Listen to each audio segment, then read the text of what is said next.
शुभ गुढीपाडवा. तर बघा, आज आम्हाला पुरणपोळीचा आयता स्वयंपाक आलेला आहे. तर आम्हाला सुतक असल्यामुळं आम्हाला गुढीपाडवा साजरा करायचा नाही आहे. तर आईनं जेवण पाठवलेलं आहे पुरणपोळीचं. तर बघा, इथं आमटी दिलेली आहे, तर पापड, भजे, पूर्ण असा स्वयंपाक दिलेला आहे.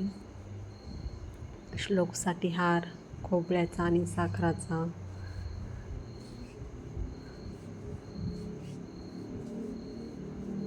खरंच आईची माया ही वेगळीच असते. बघा श्लोक.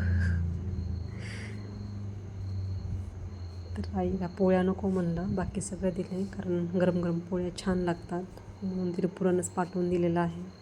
तर इथं आत्या आणि मी पोळ्या करत आहात.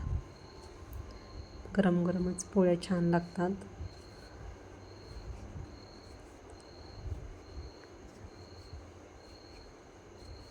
नवीन वर्षाच्या शुभेच्छा.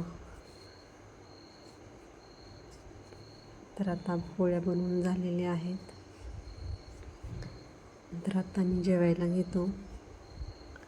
इथेच माझा ब्लॉग संपवते. भेटूया पुढच्या ब्लॉगमध्ये. बाय.